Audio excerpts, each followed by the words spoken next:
Desa Karangjati adalah desa kecil yang terletak di pinggiran lereng gunung, dikelilingi oleh hamparan sawah hijau yang seolah tak ada ujungnya. Suasana desa ini selalu tenang, damai, dan penuh dengan kesederhanaan. Warganya hidup rukun, saling mengenal, dan saling membantu. Namun, ada satu hal aneh yang sering menjadi buah bibir warga. Suara gamelan yang terdengar dari tengah sawah setiap malam bulan purnama. Awalnya, hanya dianggap angin lalu. Mungkin ada yang latihan gamelan malam-malam, begitu kata Pak Bejo, kepala dusun yang selalu berusaha berpikir logis. Tapi lama-kelamaan, suara gamelan itu makin jelas. Alunannya pelan, lembut, namun memikat. Kadang terdengar suara sinden melengking merdu, seperti dari dunia lain. Yang membuat warga semakin resah, suara itu datang dari tengah sawah, tempat yang tidak mungkin ada orang latihan gamelan. Tidak ada rumah, tidak ada bangunan, hanya petak-petak sawah yang ditumbuhi padi muda. Suara itu cuma muncul pas malam bulan purnama, ujar Mbah Surip, orang tertua di desa. Dari dulu, begitu terus, tapi tidak ada yang pernah berani mencari tahu. Namun, rasa penasaran anak muda tentu berbeda. 4 pemuda desa yang sudah bersahabat sejak kecil, Joko, Reza, Yayan, dan Anto, mulai membicarakan rencana untuk menyelidiki suara itu. Masa kita kalah sama mitos, kata Joko suatu malam, sambil duduk di pos ronda. Kalau memang ada suara gamelan, kita datangi saja. Reza mengangguk. Besok malam, purnama. Kita buktikan bareng-bareng. Yayan dan Anto pun sepakat, meski raut wajah Anto tampak ragu. Dia memang paling pendiam dan tidak suka mencari masalah. Tapi karena tidak ingin dibilang pengecut, ia mengiyakan juga. Malam purnama tiba. Bulan menggantung bulat sempurna di langit, menerangi sawah yang luas seperti lautan perak. 4 pemuda itu berjalan menyusuri pematang sawah. Hanya bermodalkan senter dan keberanian. Suara gamelan terdengar lembut dari kejauhan. Makin lama makin jelas. Hati mereka berdebar. Tapi yang mereka temukan sungguh di luar nalar. Di tengah sawah, di tempat yang sebelumnya hanya lahan kosong, tiba-tiba muncul sebuah pendopo besar. Berdiri megah dengan lampu minyak menyala terang. Orang-orang bersorban putih menari dan bermain gamelan di sana. Wajah-wajah mereka tampak bahagia, senyum mengembang mata berbonar. Tidak ada yang tampak menyeramkan. Suasananya seperti sebuah pesta kebudayaan yang agung. Ini luar biasa, bisik Joko, seorang pria tua bersorban menghampiri mereka. Ia tidak bicara, hanya mengangguk pelan sambil mengulurkan tangan, seolah mengundang mereka untuk ikut menari tanpa pikir panjang. Joko, Reza, dan Yayan langsung masuk ke dalam barisan penari. Mereka tertawa, menari, dan larut dalam irama gamelan yang menenangkan, seolah dunia luar menghilang. Waktu berhenti, hanya Anto yang berdiri diam. Ada sesuatu yang terasa tidak benar. Ia memandangi wajah para penari terlalu bahagia, terlalu kaku, seperti topeng. Anto mundur perlahan, lalu berbalik lari secepat mungkin, meninggalkan suara gamelan yang mendadak makin keras dan menghentak. Pagi harinya, desa geger. 3 jasad ditemukan di tepi sawah. Joko, Reza, dan Yayan mereka tergeletak dalam posisi seperti menari.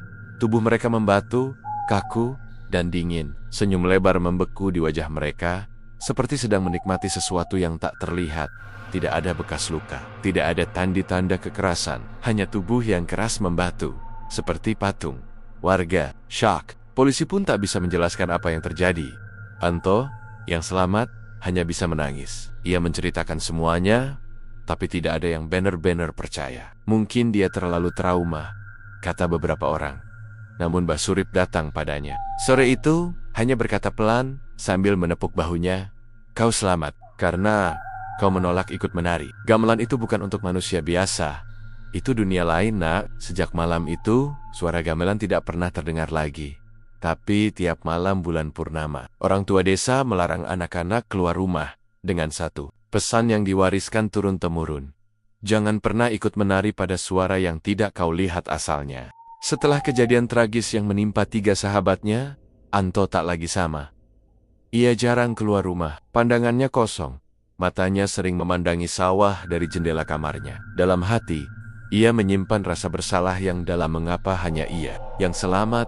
Kenapa harus mereka yang pergi? Desa Karangjati pun berubah. Suasana yang dulu hangat, kini terasa dingin dan cemas. Tak ada lagi anak-anak yang bermain di sawah. Warga selalu menutup pintu lebih awal, terutama menjelang malam bulan purnama. Suara gamelan memang tidak terdengar lagi, tapi bayangannya masih membekas kuat di kepala mereka. Suatu sore, langit mendung, Angin berembus pelan. Anto duduk sendirian di gardu pos ronda. Ia memandangi jalan desa yang lengang. Ketika tiba-tiba, Mbah Surip datang dengan tongkat kayunya yang tua. Langkahnya pelan namun pasti. "Anto," sapa Mbah Surip sambil duduk di sebelahnya. "Aku tahu kau masih menyimpan pertanyaan." Anto menoleh, wajahnya tampak lelah. "Mbah, kenapa itu terjadi? Apa sebenarnya yang kami lihat malam itu?"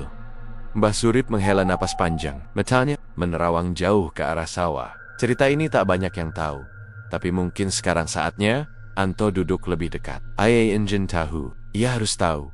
Dulu sekali," kata Mbah Surip pelan. "Saat desa ini belum seramai sekarang, ada seorang dalang terkenal bernama Ki Wira.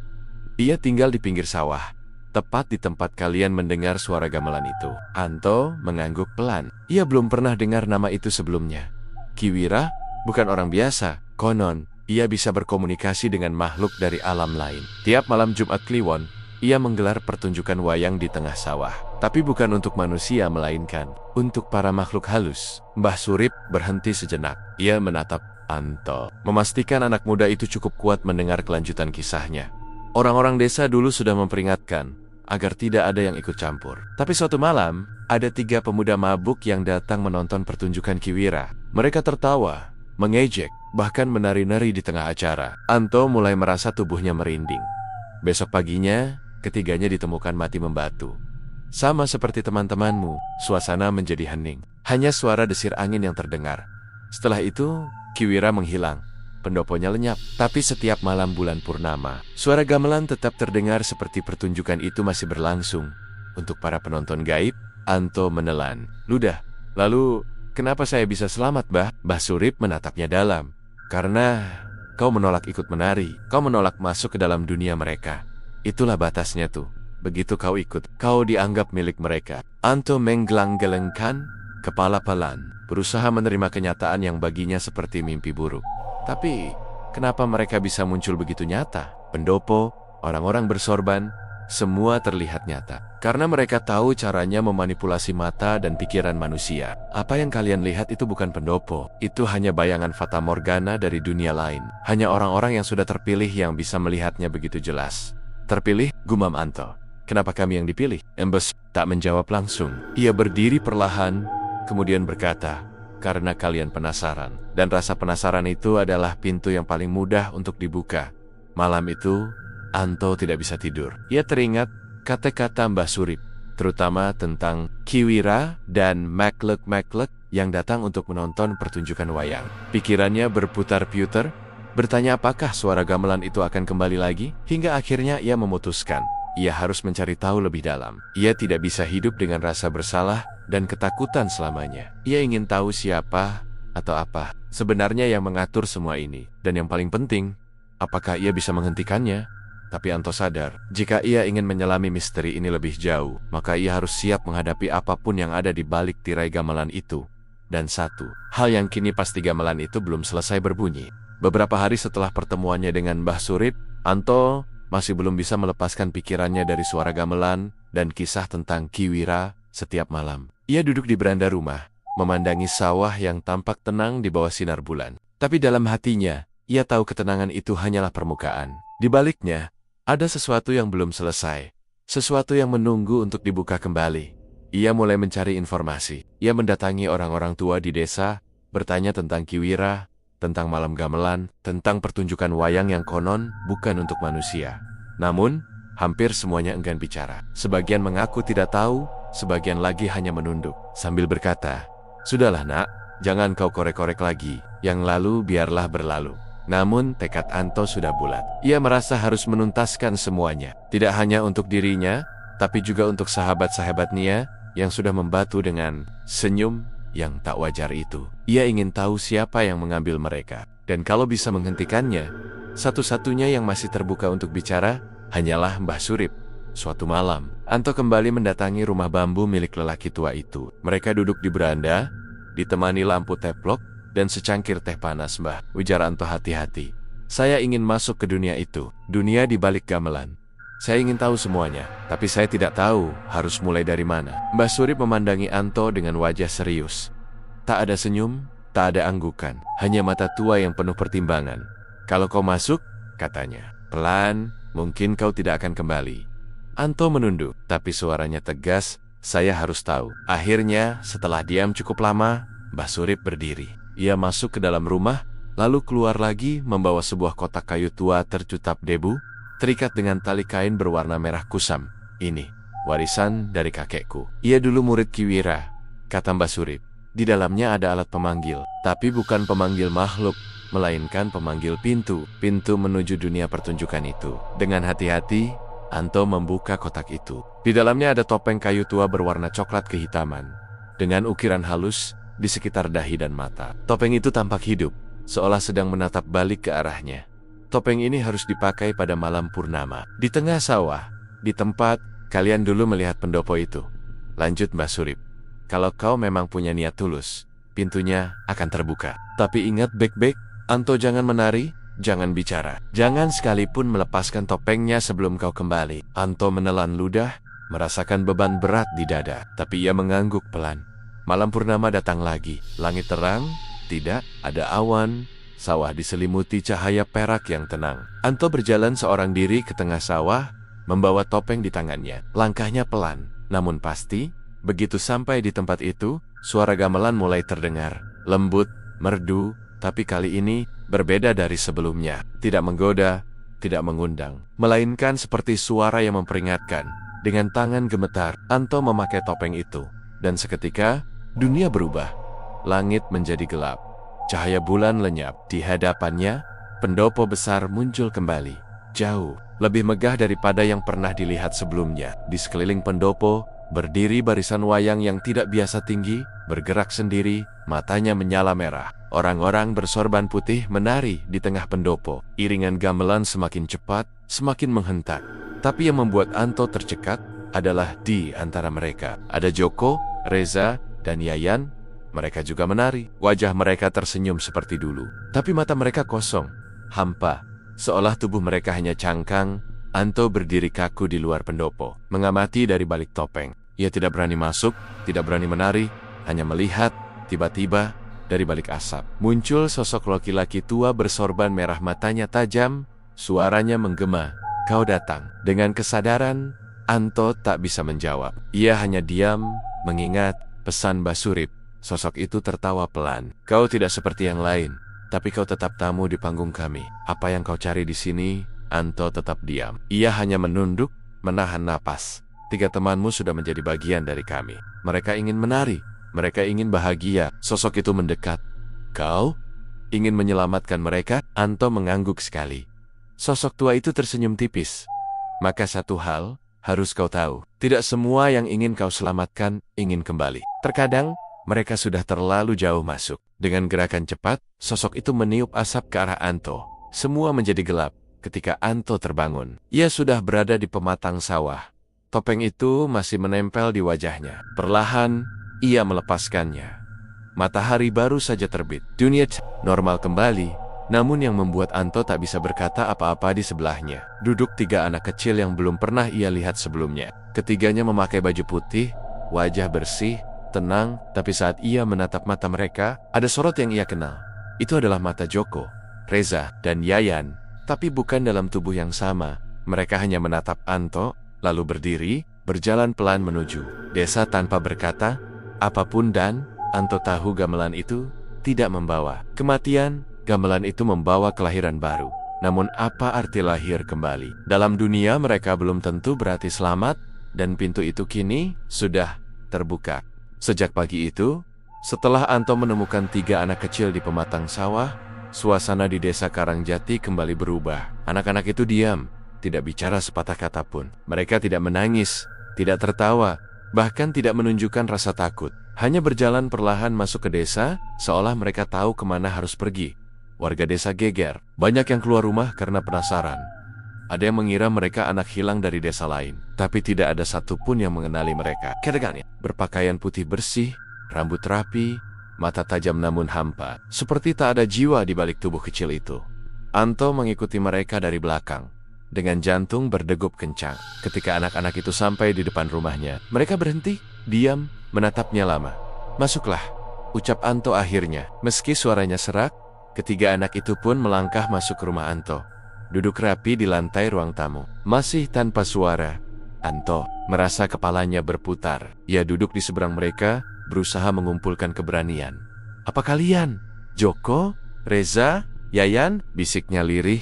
Tak ada jawaban. Tapi anak yang duduk di tengah yang mata kirinya sedikit sayu, seperti Joko dulu mengangguk. Sekali, pelan, pasti, Anto merasa seperti dihantam kenyataan yang tidak bisa dijelaskan dengan akal. Teman-temannya yang dulu membatu, kini hidup kembali, tapi dalam tubuh anak-anak kecil. Bukan sebagai remaja, bukan sebagai hantu, tapi seperti makhluk baru yang dibentuk ulang. Ia berdiri cepat, keluar rumah, berlari menuju rumah Mbah Surip. "Anto, tenangkan dirimu," kata Mbah Surip begitu mendengar cerita Anto yang terbata-bata. "Aku sudah memperkirakan ini bisa terjadi, meski tidak mengira akan secepat ini." "Kenapa mereka jadi anak kecil, Mbah?" tanya Anto, bingung dan takut. "Kenapa mereka tidak seperti dulu?" Mbah Surip menghela napas panjang. "Karena dunia di balik gamelan tidak mengenal kematian seperti kita. Ketika jiwa masuk ke dalamnya dan larut terlalu lama, tubuh asalnya tidak lagi bisa dipakai. Maka saat mereka dikembalikan, jiwa itu ditempatkan ke dalam wadah baru yang lebih bersih, yang lebih netral." Anak-anak Anto duduk lemas di lantai. "Tapi mereka tidak bicara, Mbah. Tidak mengenali saya, hanya diam dan menatap." "Itu karena mereka masih berada di antara dua dunia. Jiwa mereka belum sepenuhnya stabil. Kau harus sabar. Jangan paksa mereka bicara. Jangan bawa mereka ke tempat keramaian. Dan yang paling penting," Mbah Surip menatap Anto dengan serius, "jangan izinkan mereka mendekati sawah saat malam, bulan purnama." Anto mengangguk pelan. Hatinya campur aduk. Ia senang teman-temannya kembali, tapi sekaligus takut apakah mereka benar-benar kembali, atau hanya bayangan dari mereka yang dulu. Hari-hari berikutnya, Anto merawat ketiga anak itu dengan sabar. Ia memberi nama panggilan baru, Jaka, Rian, dan Yoyo. Nama-nama itu hanya untuk membedakan mereka, tapi Anto tahu persis siapa mereka sebenarnya. Mereka mulai menunjukkan tenda-tenda manusia biasa makan, tidur, berjalan-jalan di pekarangan, tapi tetap tak bicara, hanya memandang. Terkadang mereka menatap sawah lama sekali siala menunggu. Sesuatu muncul dari balik gulungan kabut. Yang paling membuat Anto merinding adalah ketika malam menjelang. Setiap malam, tepat tengah malam, ketiganya akan berdiri dari tempat tidur, berjalan ke jendela, dan memandangi arah sawah. Tak bicara, tak bergerak, seolah menanti suara gamelan datang kembali. Anto mencoba menenangkan diri. Ia percaya mereka bisa benar-benar kembali jika diberi waktu. Tapi malam purnama berikutnya sudah dekat. Pada malam purnama itu, langit terlihat lebih terang dari biasanya. Anto berjaga semalaman. Ia duduk di ruang tengah dengan mata tertuju ke arah kamar anak-anak. Takut mereka tiba-tiba menghilang, atau lebih buruk kembali ke dunia gamelan tanpa bisa dicegah. Tepat pukul 2 dini hari, suara ting, ting, ting pelan terdengar dari arah sawah. Anto berdiri cepat, jantungnya seakan melompat ke tenggorokan. Ketiga anak itu, tanpa suara, sudah berdiri di ambang pintu depan rumah. Mata mereka menatap keluar, tangan mereka tergenggam erat. "Aku tak akan biarkan kalian pergi," ucap Anto pelan, penuh ketakutan dan tekad. Namun tiba-tiba, mereka menoleh serempak kepadanya. Untuk pertama kalinya sejak mereka datang, salah satu dari mereka berbicara. Suara anak kecil itu pelan, namun terdengar sangat dalam, bukan suara anak biasa. "Kami tidak ingin pergi." Tapi tirai itu belum tertutup. Mata Anto membelalak. "Apa maksudmu?" Anak yang lain, si kecil, yang mewakili Reza, berkata, "Panggung masih terbuka, Anto. Yang kau tutup hanyalah satu pintu. Ada yang lain, yang lebih besar, yang akan datang." Seketika suara gamelan menjadi lebih keras, menghentak. Mereka bertiga serempak mundur masuk ke dalam rumah, dan jatuh tertidur di lantai. Anto terdudak, berkeringat dingin. Kini ia mengerti, mereka bukan akhir dari misteri ini. Mereka adalah peringatan bahwa pertunjukan sesungguhnya belum dimulai. Dan suara gamelan di tengah sawah itu hanyalah prolog dari sebuah drama yang jauh lebih dalam dan lebih berbahaya. Sejak malam purnama itu, Anto merasa hidupnya seperti dihantui bayangan yang terus mendekat. Meskipun ketiga anak itu, Jaka, Rian, dan Yoyo, kembali tidur dan menjalani hari-hari seperti biasa, Anto tahu sesuatu telah berubah. Mereka mulai sering melukis tanpa diajari. Di atas kertas putih polos, mereka menggambar pola-pola aneh. Ada yang menyerupai wajah wayang dengan mata melotot. Ada yang mirip pendopo raksasa dengan beanggen-beanggen hitam di sekelilingnya. Kadang-kadang, mereka menggambar seorang lelaki tua bersorban merah wajah yang tak pernah mereka lihat. Tapi Anto kenali dari dunia gamelan, Kiwira. Gambar-gambar itu membuat bulu kuduk Anto berdiri. Tapi yang paling membuatnya gelisah adalah ketika mereka bertiga menggambar sebuah lingkaran besar dengan 8 bayangan duduk bersila menghadap ke tengah, mengelilingi gamelan. Setiap kali Anto bertanya, mereka hanya menatapnya diam, lalu menyembunyikan kertas itu. Malam harinya, Anto mendatangi Mbah Surip. Mbah, mereka mulai menggambar sesuatu, seperti simbol, seperti panggung. Dan bayangan-bayangan itu, wajah Mbah Surip mengeras. Sudah dimulai. Dimulai apa, Mbah? Tanya Anto panik. Panggung besar, pertunjukan utama. Apa yang terjadi waktu lalu hanyalah latihan kecil. Sekarang para pemain yang asli sedang bersiap. Dan bila benar anak-anak itu bisa menggambar hal-hal dari sana, berarti mereka masih terhubung. Anto menggenggam lututnya sendiri, merasa cemas. Apa yang harus saya lakukan, Mbah? Mbah Surip mengeluarkan sebuah gulungan kain tua dari lemari kayunya. Di dalamnya terdapat sebuah keris kecil berwarna hitam, dengan gagang kayu cendana dan hiasan ukiran wajah murka. Ini bukan keris biasa, ini simbol penolak ikatan, ujar Mbah Surip. Jika kau letakkan di bawah bantal mereka saat tidur, maka ikatan mereka dengan dunia gamelan akan melemah. Tapi itu tidak akan menghentikan panggung. Itu hanya mencegah mereka jadi penonton. Atau lebih parah, jadi pemain. Anto menerima keris itu dengan hati-hati. Ia pulang malam itu dengan perasaan berat, tapi ia tahu ia harus mencoba. Malamnya, setelah anak-anak tidur, Anto menyelipkan keris kecil itu di bawah bantal mereka satu persatu. Ia berdoa dalam hati agar semua kembali normal. Tapi saat jam menunjukkan pukul 2 dini hari, waktu yang biasa membuat gamelan berdenting di kejauhan suasana, rumah justru menjadi jauh lebih sunyi. Bahkan terlalu sunyi. Tidak ada suara jangkrik, tidak ada desir angin, tidak ada detik jam berdetak. Lalu tiba-tiba, seluruh rumah bergetar pelan. Dinding kamar memunculkan bayangan. Bukan bayangan Anto, bukan bayangan anak-anak, tapi bayangan besar dari tirai-tirai panjang seperti dalam pertunjukan wayang. Bergelombang tertiup angin yang tak terasa. Tiba-tiba terdengar suara berat dari langit-langit. Rumah panggung sudah disiapkan, penonton telah datang. Pemain yang menolak akan dipaksa. Anto berdiri ketakutan, tubuhnya kaku. Namun sesuatu yang mengejutkan terjadi. Keris kecil yang ia letakkan di bawah bantal bersinar lembut, seperti memberi perlawanan. Dan dalam sekejap, bayangan-bayangan itu hancur seperti abu tertiup angin. Anak-anak tetap tidur dengan tenang. Tapi Anto tahu, panggung itu belum tertutup. Keesokan harinya, kabar mengejutkan datang dari desa sebelah, Desa Ngalap. 5 orang petani ditemukan pingsan di tengah sawah dengan bekas tarian di tanah. Di sekeliling mereka lingkaran besar dengan jejak kaki, seperti habis digunakan untuk pertunjukan. Mereka pingsan selama berjam-jam, dan saat sadar, semua mengaku melihat pendopo megah yang dipenuhi suara gamelan dan para penari putih. Kabar itu menyebar cepat. Desa Karangjati pun mulai dihantui rasa takut yang lebih besar. Ini bukan lagi misteri lokal. Panggung itu mulai menjalar ke desa-desa lain.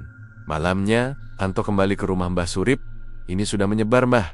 Saya tidak tahu harus bagaimana. Mbah Surip menatap kosong keluar jendela. Sudah tidak bisa dicegah lagi tuh. Satu-satunya cara untuk menutup panggung ini adalah menemukan dalang sebenarnya. Selama ia masih ada, selama gamelan masih dibunyikan oleh tangannya, pertunjukan tidak akan pernah berhenti. Kiwira, tanya Anto. Mbah Surip mengangguk pelan. Tapi Kiwira bukan manusia lagi. Ia adalah bagian dari panggung itu. Kau hanya bisa menghadapinya di dalam dunia gamelan itu sendiri. Anto menendak. Ia tahu artinya ia harus masuk sekali lagi. Tapi kalau saya masuk, bagaimana saya keluar? Dengan menuntaskan pertunjukan, jawab Mbah Surip, harus jadi dalang penutup. Karena hanya dalang yang bisa menutup tirai. Anto tahu, ini bukan hanya tentang menyelamatkan Jaka, Rian, dan Yoyo. Bukan hanya tentang menebus kesalahan masa lalu. Ini tentang mengakhiri sesuatu yang telah dimulai puluhan tahun lalu. Dan malam purnama berikutnya akan jadi panggung terakhir, atau awal dari pertunjukan tanpa akhir. Hari-hari menjelang malam purnama kembali dipenuhi kegelisahan. Tidak hanya di desa Karangjati, tapi juga di desa-desa sekitar. Banyak orang mulai mengaku mendengar suara gamelan di malam hari, bahkan saat tidak ada bulan purnama. Siranaibu di desa Kedungwaru mengatakan anaknya tertidur sambil berdiri dan menari dalam tidurnya. Seorang bapak di desa Sambiroto mendadak kehilangan ingatan setelah menemukan kendi tua di tengah sawah. Desa-desa menjadi sepi menjelang malam. Tidak ada yang berani keluar rumah. Beberapa warga bahkan pindah sementara ke rumah kerabat di kota. Tapi Anto tetap tinggal. Ia tahu semua ini tidak akan selesai dengan lari. Ia harus menghadapi semuanya, seperti yang sudah ia mulai bertahan-tahan lalu.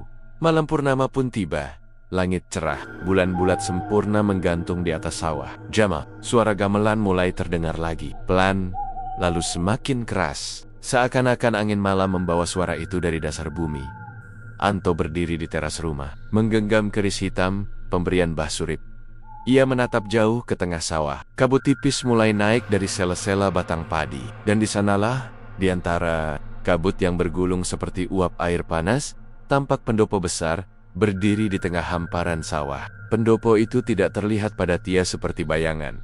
Tapi begitu nyata, Anto menarik napas panjang. Ia berbalik ke dalam rumah, menatap Jaka, Rean, dan Yoyo, yang berdiri berjajar seperti menunggu perintah.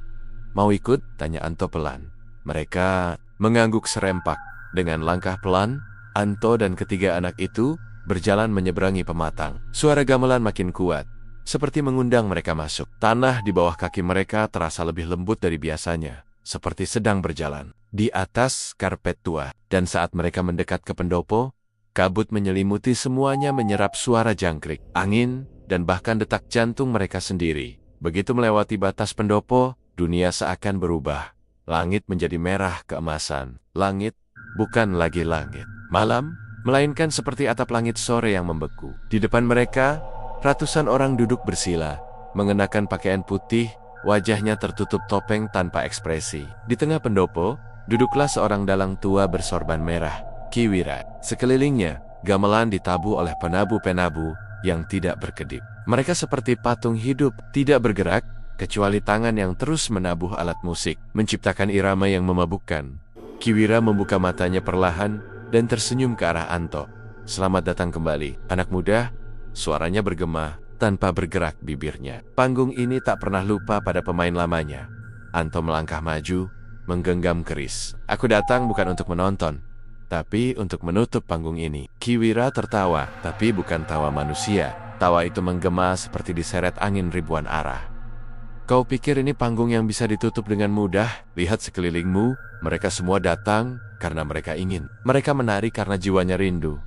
Dan kau juga bagian dari mereka. Anto merasa tubuhnya mulai lemas. Kepalanya pusing. Suara gamelan mulai memasuki pikirannya seperti bisikan lembut, menari, menyatu, kembali. Tapi tiba-tiba, tiga anak di belakangnya Jaka, Rian, dan Yoyo melangkah maju. Mereka berdiri di antara Anto dan Ki Wira. Mata mereka kini bersinar terang, bukan putih kosong seperti sebelumnya. Dan dalam satu suara, mereka berkata, "Kami bukan pemainmu lagi. Kami memilih pulang." Kilatan cahaya keluar dari tubuh mereka, membuat seluruh pendopo berguncang. Para penabuh gamelan berhenti mendadak. Penonton bersorban putih menghilang satu persatu, seperti kabut terkena cahaya pagi. Ki Wira berdiri, sorban merahnya melayang, pelan seperti hidup.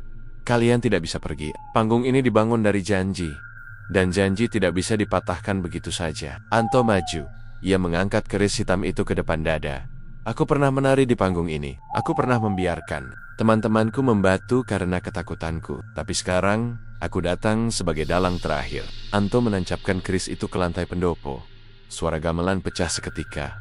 Lantai pendopo retak, kabut menghisap masuk ke dalam tanah, dan Ki Wira menjerit-jeritan yang bukan suara manusia, tapi seperti suara besi karatan yang digesek dengan tanah basah.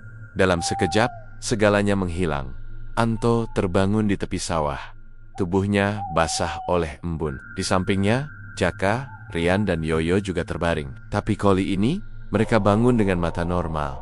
Pandangan mereka tidak kosong. Danyang mengejutkan mereka mulai menangis. Tangisan pertama mereka sejak kembali. Anto memeluk mereka bertiga. Di balik rasa lelahnya, ia tahu panggung itu telah ditutup. Hari mulai terang. Langit berwarna biru, bersih. Tak ada suara gamelan, tak ada kabut, hanya suara ayam berkokok dan angin lembut menerpa daun padi. Panggung itu telah selesai. Tapi Anto tahu, di dunia ini, setiap panggung bisa kembali dibuka. Bila seseorang kembali bermain-main dengan janji lama, dan ia bersumpah dalam hati, jika panggung itu terbuka lagi, ia tidak akan membiarkan ada yang menari sendirian lagi. Beberapa minggu setelah malam penutupan itu, Desa Karangjati perlahan kembali seperti semula. Suara gamelan tidak lagi terdengar. Bahkan saat bulan purnama bersinar terang, sawah pun kembali dipenuhi canda tawa petani dan anak-anak kecil yang bermain lumpur. Tapi bagi Anto, semuanya tidak benar-benar selesai. Ia masih sering termenung menatap tengah sawah, tempat di mana pendopo itu pernah berdiri dalam bentuk bayangan. Ia masih sering terbangun di tengah malam, bukan karena mimpi buruk, melainkan karena perasaan aneh bahwa semuanya terlalu tenang. Suatu sore, Mbah Surip datang ke rumah membawa sebuah kotak kayu tua. "Ini milik orang tuamu dulu," katanya sambil menyerahkannya pada Anto. "Waktu kau masih kecil, mereka pernah terlibat dalam kesenian desa. Mereka bukan sekadar penabuh gamelan. Mereka adalah penjaga panggung." Anto membuka kotak itu. Di dalamnya ada secarik kain usang bertuliskan huruf Jawa kuno dan sehelai foto tua. Sekelompok orang berseragam putih dengan sorban merah termasuk Ki Wira, yang saat itu masih muda. Di sudut foto itu, ada dua wajah yang membuat dada Anto tercekat ayah dan ibunya. Kenapa mereka tidak pernah cerita? Gumam Anto lirih. Mbah Surip duduk pelan di kursi bambu. Karena panggung itu bukan sekadar tempat, ia adalah perjanjian. Dan setiap orang yang tahu, berusaha melindungi generasi selanjutnya agar tidak terlibat. Anto memandang foto itu lama. Ia akhirnya sadar. Apa yang terjadi pada dirinya dan anak-anak bukanlah kebetulan. Semua ini adalah warisan tak terlihat yang terus mengalir diam-diam di balik sawah, gamelan, dan malam purnama. Suatu malam, ketika bulan purnama kembali menggantung di langit, Anto duduk di gubuk kecil di pinggir sawah. Bukan karena ia cemas atau takut akan suara gamelan kembali, melainkan karena ia ingin berterima kasih. Ia memejamkan mata dan membiarkan angin malam menyapu wajahnya. Dan di antara desir angin dan bunyi dedaunan, terdengar suara lembut bukan gamelan, bukan suara Ki Wira, bukan pula suara penonton bersorban putih, tapi suara lembut seorang perempuan seperti ibunya. "Terima kasih nak, kau sudah menutup panggung." Itu bukan dengan kemarahan, tapi dengan keberanian. Air mata Anto mengalir pelan, bukan karena takut, tapi karena ia akhirnya merasa bebas. Keesokan harinya, ia memanggil Jaka, Rian, dan Yoyo ke tengah sawah.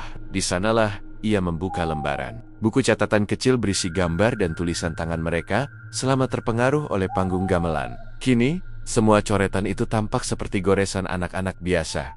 "Sudah waktunya kita menanam sesuatu di sini," kata Anto sambil tersenyum.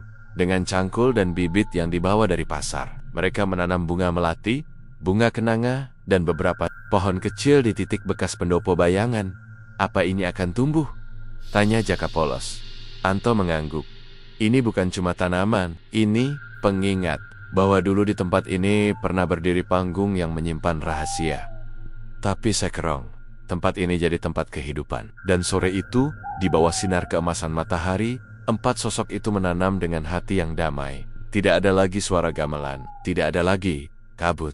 Hanya suara tawa anak-anak, suara burung sore, dan desiran angin yang damai. Akhir seri tatantahan berlalu. Anto tumbuh menjadi pemuda dewasa yang dihormati di desa. Ia menjadi guru seni dan sering mengajarkan anak-anak tentang gamelan bukan sebagai alat mistik, tapi sebagai budaya luhur yang harus dijaga. Ia tidak pernah menyembunyikan kisahnya, tapi juga tidak menyebarkan ketakutan. Ia mengajarkan satu hal penting. Gamelan adalah suara jiwa, tapi jangan biarkan jiwamu ditelan panggung yang tak terlihat. Dan pada suatu malam, jauh di masa depan, saat seorang anak bertanya pada Anto yang telah menjadi tua, "Apa benar dulu ada pendopo di tengah sawah itu, Pak?"